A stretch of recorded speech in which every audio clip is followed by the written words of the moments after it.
Good morning, everyone. We'll start today's COVID-19 press briefing with Mayor John Cooper, followed by Dr. Alex Jahangir. We'll start today's COVID-19 press Board of briefing with Mayor John Cooper, coronavirus followed by Dr. Alex Jahangir. We're also joined this morning of the Metro Board by Dr. James Hildreth and the Metro President and CEO Task Force of Meharry Medical College. We're also joined this morning by Dr. James Hildreth, Planner President and CEO Neighborhoods of Meharry Medical College, and liaison to the Office of New Americans. Planner in the Office of Neighborhoods, Dr. Michael Caldwell, Infrastructure, Metro's Public Health Director to the Office, and Director Chief William Swan of the Office of Emergency Management, Metro's Public Health Fire Department, and Director Chief William Swan of the Office of Emergency Management. I'll start with Mayor John Cooper.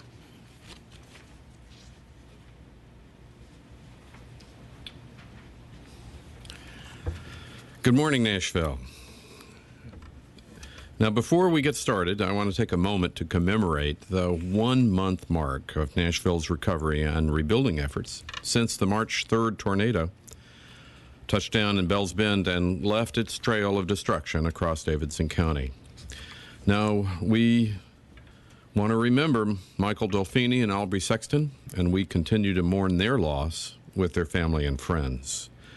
We remember the scenes of devastation as the morning revealed a city in upheaval and a state of disbelief, and that was 1 month ago today. Now, we also want to remember the response that continues today, the acts of love, courage, and compassion that enveloped our city in the aftermath of the storm. Now, while the coronavirus has created a new and very serious challenge to our community, we remain steadfast in our commitment to helping every individual and family affected by the tornado fully recover and rebuild. Now, FEMA continues to accept applications for individual assistance at disasterassistance.gov. Over 3,400 Davidson County residents have registered with FEMA, and I urge anyone who has experienced storm-related expenses, including temporary housing, storm damage, and hardware, medical bills, moving and storage costs, to register now at disasterassistance.gov.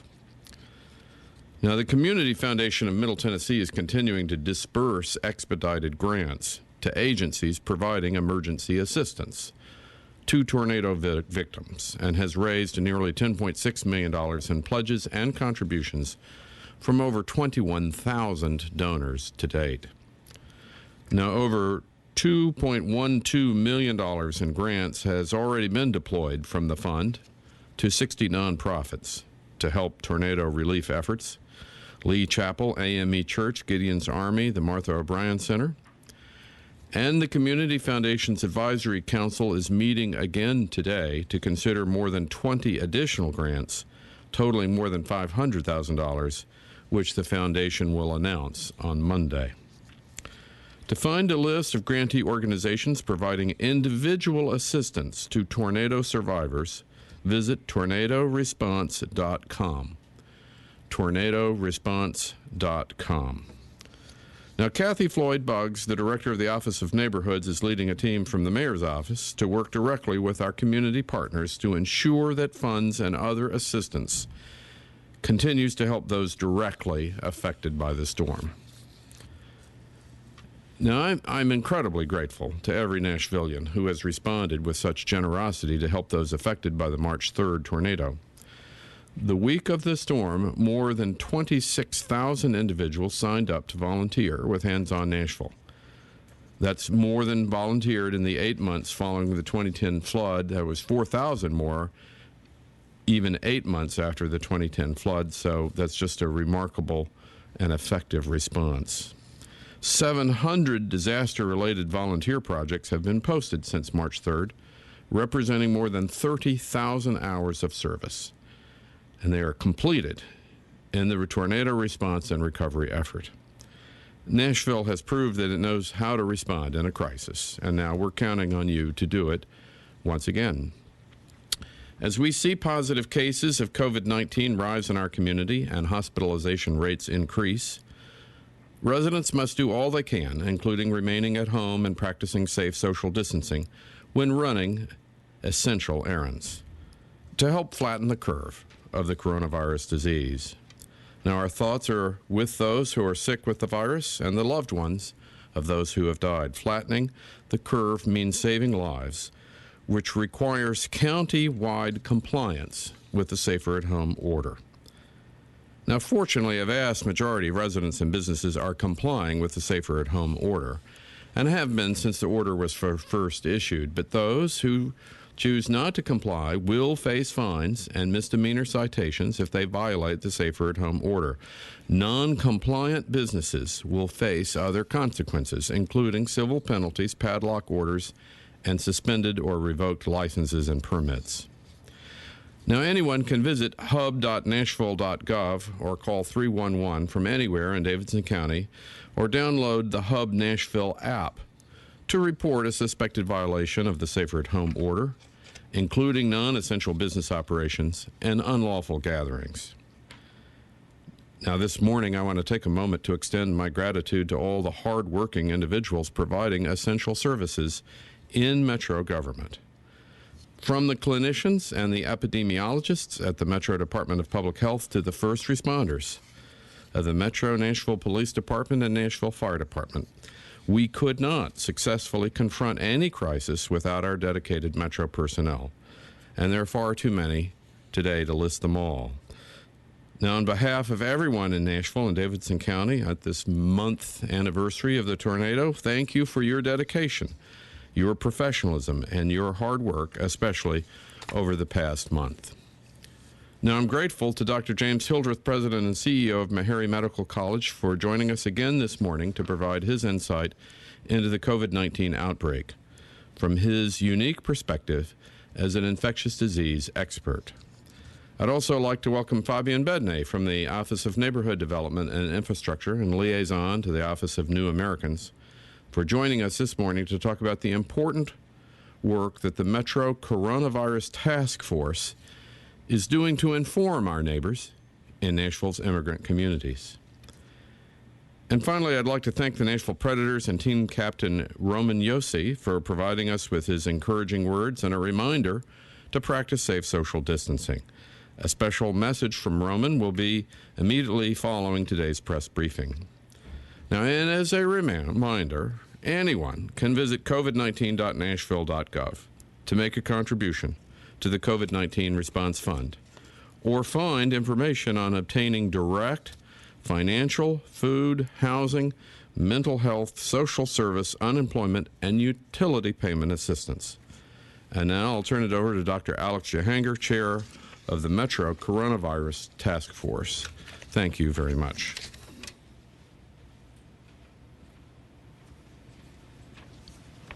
Thank you, Mayor Cooper, and good morning, Nashville.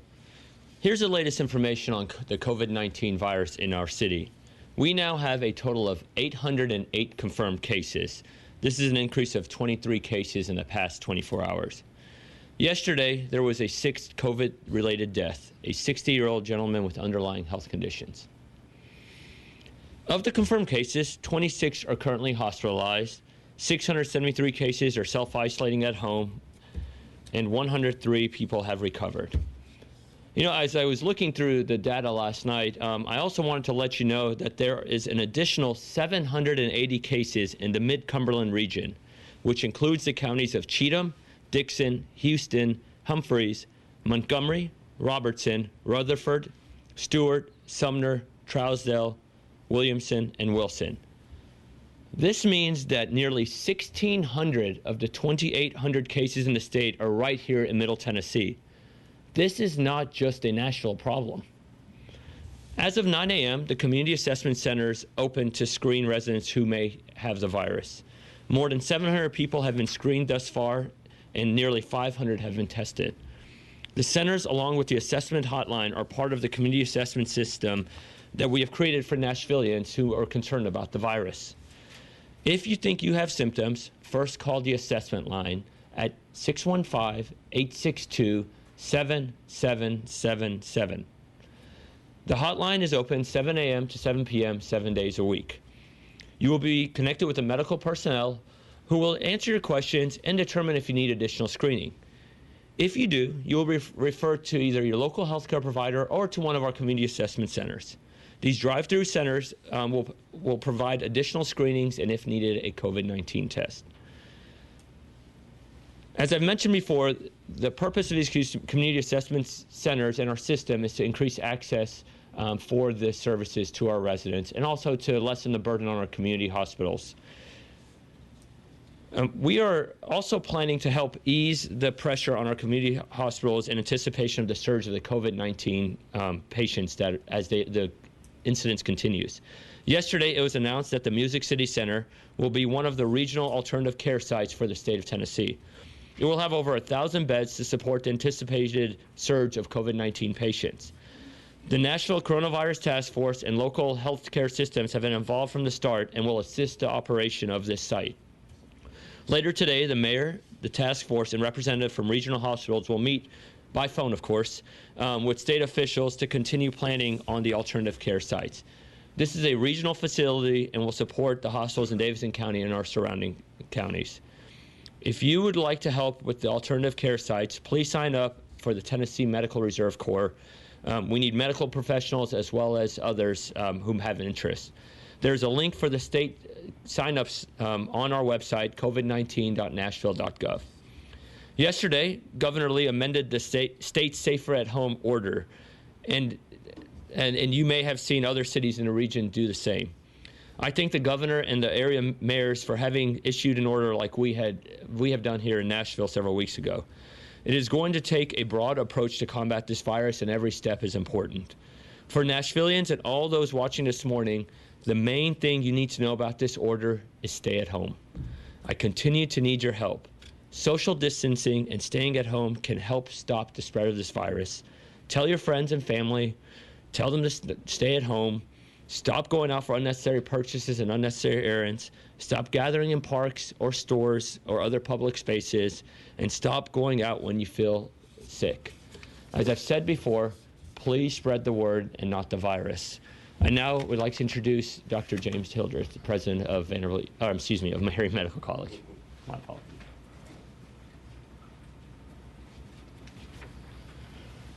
Good morning, Nashville. A short while ago, one of the top scientific journals published a paper that showed that 4 out of 5 people who get COVID-19 get it from someone who has no symptoms. This represents a major obstacle to putting the pandemic behind us in a short order. But let's imagine a different scenario. Let's change the receptor for the virus to a protein called NTCP, which is found in the liver. Now, instead of infecting the lungs and causing pneumonia, this virus would infect the liver and cause the liver to not function. Among the many things the liver does, it recycles red blood cells and the chemicals and proteins in them.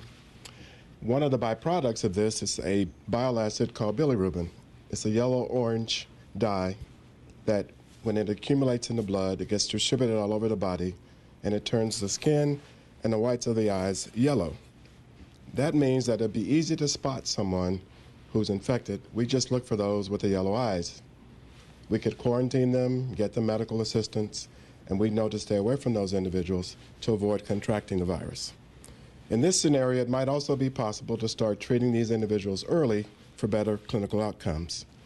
Unfortunately, there are no yellow eyes or any other outward indication that people are infected early on in the process. This is why social distancing and the other things we've talked about are so important. So is there anything else we could do absent the yellow eyes or some other indication? Well, there is. We could test everybody. But as you know, that's not possible because there's a national shortage of supply of testing kits, not to mention the logistical challenges of doing this. So in the absence of yellow eyes, some other indication, absence of widespread testing, is there anything else we can do besides sheltering at home? Well, yes, there is. All of us could wear a mask when we're out in public.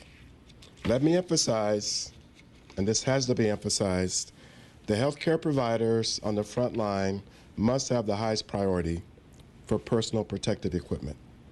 That said, there's a reason why in China and South Korea, everyone wears a mask when they're out in public. And at least one major study showed that that cut the rate of transmission by 50%. Combining the wearing a mask plus the other things that have been done probably accounts for the better outcomes in those countries than in other countries.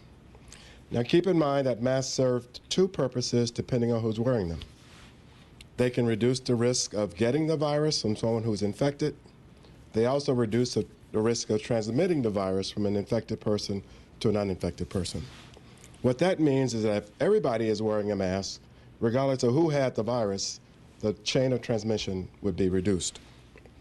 If COVID-19 gave us a clear signal early on of who's infected, we would need to take this approach. If we could text everyone to see if they had COVID-19, we would need to take this approach.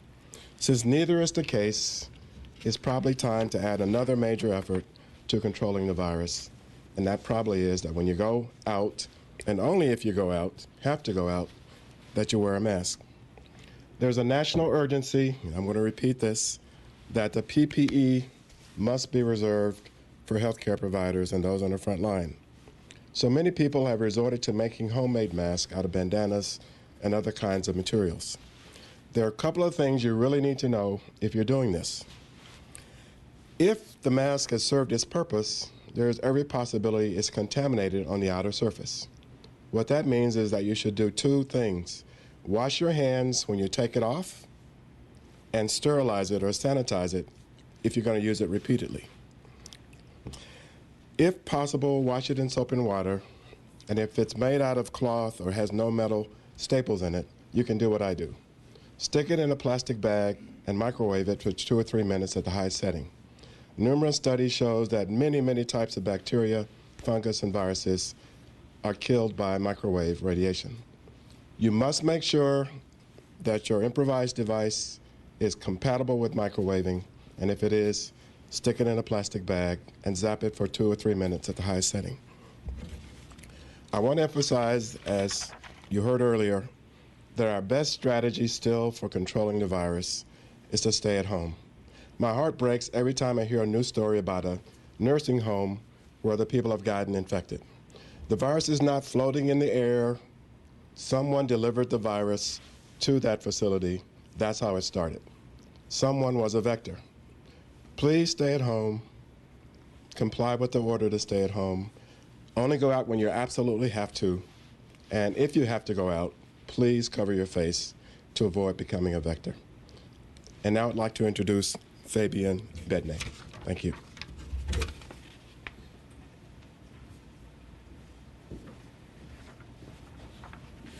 Thank you, Doctor. Good morning, everybody. Buenos días. The Metro departments, from police with El Protector, schools with the EL department, the health department, Metro Action, and others, are engaging new Americans in their languages with an effort to be culturally competent. For example, the COVID-19 hotline offers Spanish-speaking nurses and public health professionals. It also uses Language Line as a translation service that allows our call takers to communicate, including our Kurdish population and others that call the hotline. The hotline, by the way, is open from 7 to 7 every day. Social distancing information and available services are translated and shared with the help of the various communities' established channels. Signage, flyers, advertising, and a variety of media, including social media, has been translated and shared. Our website includes a tab where the same information is constantly updated in Spanish and other languages. I am very happy and proud to host a morning call with Spanish language media where I provide updates on the current efforts, guidelines, and answer questions that help the Latino community be aware but mostly be safe. Engagement has been done with residents from various backgrounds, for example, Somali, Kurdish, Latino. The Mayor New American Advisory Council connected us with volunteer translators to help us share the information in other languages as well. Lastly, anybody wanting to share a unique need that New Americans may be facing, please email us to newamericans@nashville.gov. Please be safe. Por favor, cuídense. Thank you very much. Muchas gracias.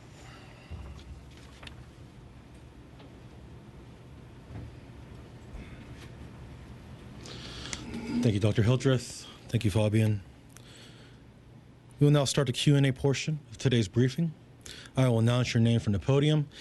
And you may proceed by asking your question over the air. We'll start with Jeremy Finley at News 4. Jeremy? Good morning, and thank you again for providing all this information on this very quickly developing situation. I had two questions this morning, one of them being, and Dr. Hilda kind of talked about this, but there's so much discussion now about masks and making masks and wearing masks. The question is, should fabric stores be added to the essential list of businesses that can be open so people can buy and make their own masks? That's one question. The second one has to do with something the sheriff said yesterday at his news conference.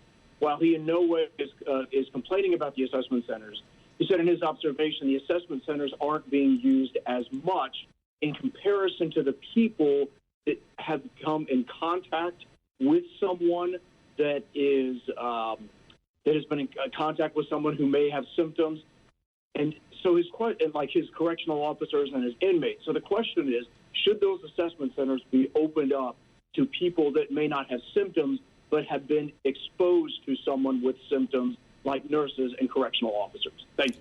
Thanks, Jeremy. Dr. Jahangir. Thank you, Jeremy. I was just conferring with Dr. Hildreth regarding your first question. We don't believe that fabric stores should be made essentially for the purpose of making masks as of this moment. Obviously, we're constantly evaluating any data, and that's everything subject to change. Regarding I did not hear what the sheriff, I believe you said the sheriff made a statement. I'm sorry, I didn't hear that. But the assessment center's protocols on who is tested is based off of the criteria and in conjunction with the expertise of all our health systems around our region and CDC guidelines. So the assessment centers are available to all Davidson County residents who meet certain criteria. Now, if somebody is, I believe your question, if somebody had a first encounter with somebody as a healthcare professional, for example, my wife or kids who are encountering me, right now the guidelines do not say that person needs to have tested. Now, if I were tested positive, then I believe the criteria may have that my significant other or people who are close to me would be tested. But just to test somebody who's had an interaction with someone who's a higher risk category is not indicated and not necessarily the right thing to do at this moment. Thank you.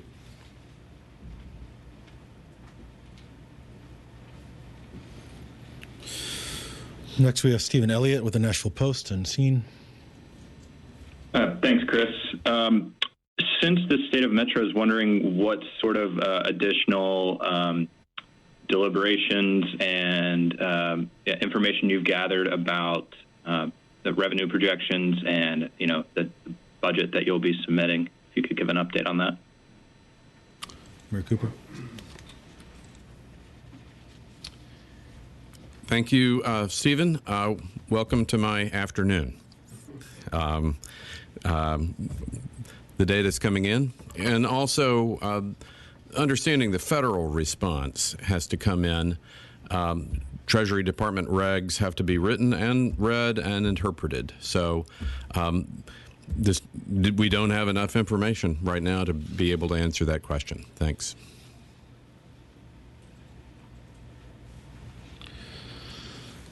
Peter White with the Tennessee Tribune. Mr. White.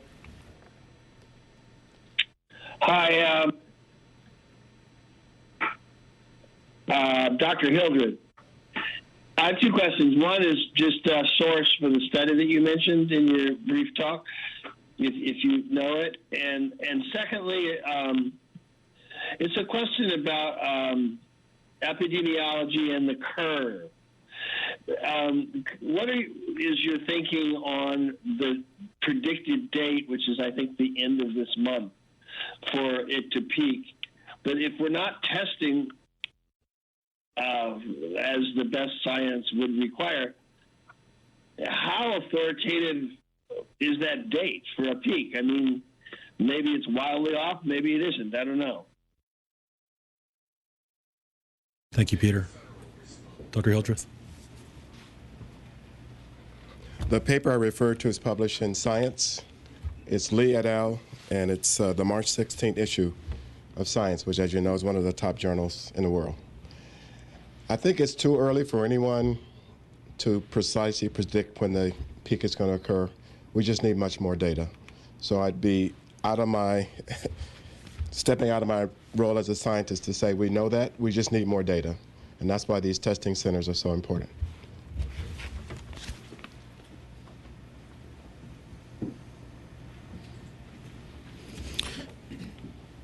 Harriet Wallace, Fox 17. Go ahead, Harriet. Hi there. Good morning, everybody. And Chris, if you'll allow me, I do have a couple of quick questions. The first one is the most brief. This one is for Dr. Hildreth. I just wanted to clarify, or at least confirm, you had mentioned, because I know a lot of people want to know this, did you say putting your face mask, if you have to reuse it, putting that in the microwave for 2 to 3 minutes? Could you just confirm that, or were you speaking of something else? I'm referring to the improvised face covers that people are using, bandanas. My wife made hers out of an old T-shirt. So if you're going to make an improvised device out of some kind of cloth material, an easy way to sanitize it is to wash it in soap and water or stick it in a plastic bag and zap it for 2 minutes in the microwave. I'm not referring to the professional PPEs that you buy. Many of those have metal staples in them, which of course cannot be put, and those are meant to be one-time use and throw them away.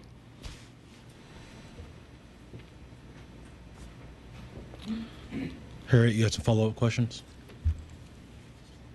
Yes, I do. And again, Dr. Hildreth, thank you for being my Dr. Oz today. I appreciate it. This message, or this question, is in regards to the shelters. My first question is, what is being done, kind of to Jeremy's question, how are we managing the homeless population that really do not have a home to shelter in at this time? I know that there is the shelter set up, but how are we managing movement of them throughout the day to help contain any chance of spreading the virus, as everyone else who does have a home has a place to stay in? And what protective gear is or will be provided to those who are managing that facility? My second question is in regards to the Music City Center. Dr. Jahanger, how soon do you anticipate us needing this facility, and will we have enough medical personnel to man them? Because if it's gotten so out of control, then I would assume that the hospitals can no longer manage it. How are we going to have enough medical personnel to maintain that facility? And that's all. Thank you. Thank you, Harriet. Dr. Jahanger. Thank you so much. In regards to the shelters, as we've mentioned, there are 2 facilities currently at the fairgrounds that are operational. One is for unhoused individuals who are well, so no evidence of any kind of illness. It allows them to safely social distance, has a lot of ability to wash your hands, bathe, laundry your clothes, food, entertainment. So that's one shelter for individuals who who are unhoused and would like to have those facilities. There's a second shelter for individuals who show signs of illness, may not necessarily be positive for the disease. Again, proper CDC guidelines and Dr. Caldwell and the health department guidelines of how they are placed regarding the PPE and so forth that individuals who are working in the shelters wear will follow whatever guidelines are indicated. Typically in the second shelter I'm referring to, masks, gowns, etc. There's also once and if, and I think it's more of a once, not an if statement of if somebody, our unhoused population, a certain number of them test positive for the disease, then we will have a larger facility, but we're not at that point today. Music City Center, question of when we think we need it. It goes to Dr. Hilder's statement. Modeling's hard, and I don't say that to say we're not doing it. It's a prediction, and it depends on data. And in fact, at 10:30, I have a call with somebody who's doing some modeling, and I've spoke with someone different who's very smart doing modeling, and I've spoken with all their hospital systems about modelings they're using. It's hard to predict. Looking how the numbers are right now, right after I just told you it's hard to predict, our worry is 3 weeks from now is when the surge may hit. 3 weeks from now, if this doesn't happen, I am happy if you guys told me I overreacted. But you know what we don't want to do as a community is not be prepared for a wave that may happen. And I can take all the criticism for overreacting, and that's great. So our best guess today is 3 weeks from now, 4 weeks from now is when a surge may hit our community. Your staffing question is an excellent one, and one that I know the mayor and I, and last night I spoke with several hospital executives and people in the State Department of Health. We have this question, and I know the mayor spoke with Director McWhorter for the Unified Command about this exact question. We're working with the state. This is a state responsibility at the end of the day. Staffing, there's some staffing models that we're working through, but I think what is critical is however this is staffed, it does not take away from our current hospitals that are providing some great care, and so you bring up a great point that we're working through, and I hope we have a good solution for it. Thank you. Damon Mitchell, WPLN. Go ahead, Damon. Hi, Chris. Just one quick question.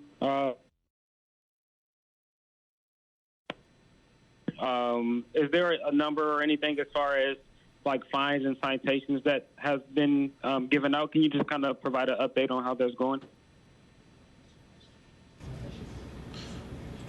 The question is how many fines and citations and numbers around that? Yeah, okay. Dr. Caldwell. Thank you.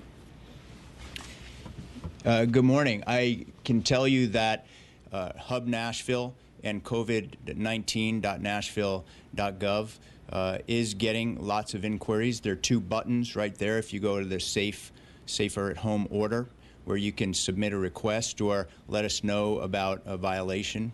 Over the last 2 days, there have been probably about 60 specific violations that were reported to us. About 90% of those, when we went out, seemed to be in compliance. We're following up on about 10% of those.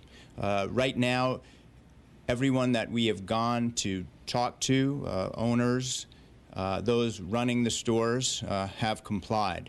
There are a couple that we are still following up with because when we visited them, they were closed. So please keep your questions coming to that Hub Nashville, or let us know if you see a violation, and we will be responding. We have teams with the Department of Health inspectors as well as Metro Police going out, and we are responding to complaints, but we're also patrolling the neighborhoods as well. And we have also great partners across Metro government and you who are helping us to remind people that you shouldn't be standing close together in the parks, keep your distance, and we'll all get through this together. Right now, no fines. Thank you.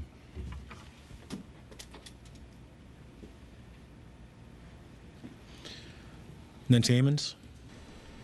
Hi, I'd like to follow up on something I heard just a minute ago. Did you say that the Music City Center is going to be staffed by the state? Is Unified Command responsible for providing the staffing for that? And also, can you answer a question about this new 5-minute test?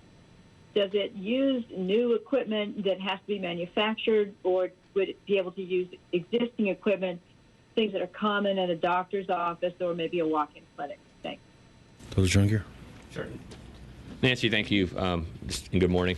I'll answer the first question. Yes, the state and the Unified Command are the point for staff of that facility. It's their responsibility for the state response, but we as regional people will work with them and make sure it's a plan that makes sense for our region. And I'll let Dr. Hildreth give you some insight regarding the 5-minute test. Thank you. The main way that the virus is detected is by looking for nucleic acids, the genetic material, through a process called polymerase chain reaction. That involves machines that take temperatures really high and bring them back down low again. And those are fairly substantial machines. The Abbott device is about the size of a toaster.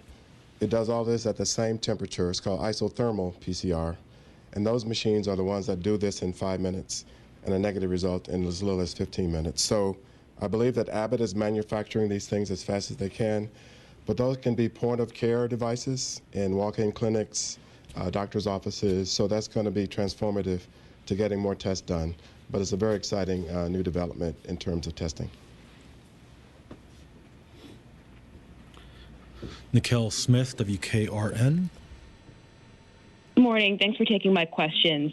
A couple of them. The first one is regarding the Music City Center. Is there a timeline as to when the build-out itself will be completed? And what exactly is Metro's role in getting that fully completed? And then I had a question for Chief Swan as well.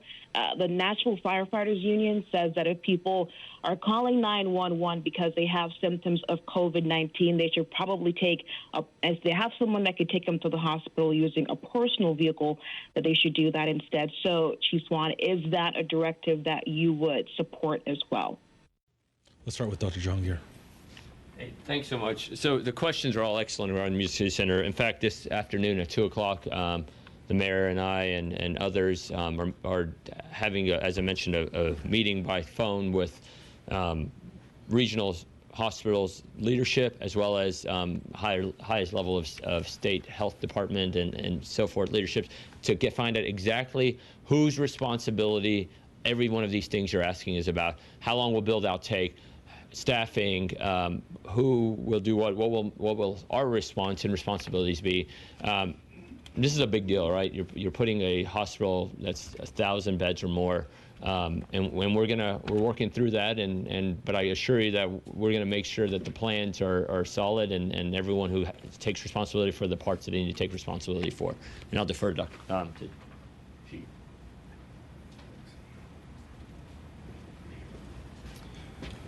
Good morning. So the question in regards to someone needing to get tested or feeling as if they have symptoms of the COVID-19. As you know, the 911 system that we operate under is exactly for that. That's for emergencies. So if anyone has an emergency, then they are to call 911, and they're expectant for us to respond and treat our citizens as we're sworn to do, and that's exactly what we will do. But again, that's why we've got these assessment centers set up. So if an individual is not an emergency, meaning that they're at a level where they cannot transfer their self or of something of this nature, it would be appropriate if they have the transportation to drive their self to one of the assessment centers or to their own physician as far as that goes. But if it's an emergency and they call 911, they expect us to show up, and that's exactly what we'll do. Thank you.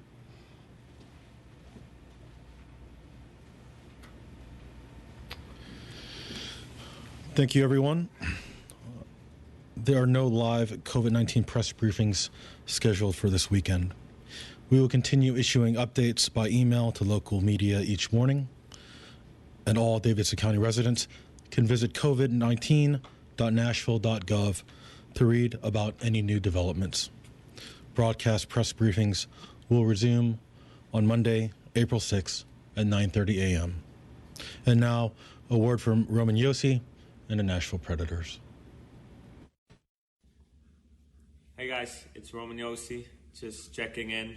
We're practicing our social distancing at home, spending a lot of time with our furry friends, as you can see.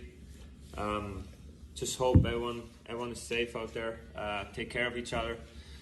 Please listen to our doctors. Practice as much social distancing as you can. I know this is a difficult time, but we're all in this together, and yeah, do as much as you can and stay at home as much as you can.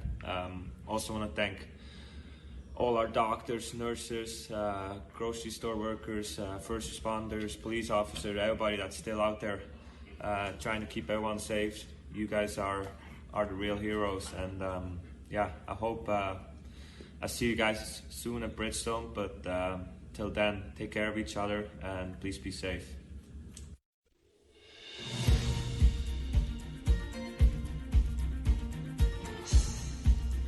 This has been a service of the Metro Nashville Network. If you would like to see this presentation again, or for more information about this and other programs, visit nashville.gov.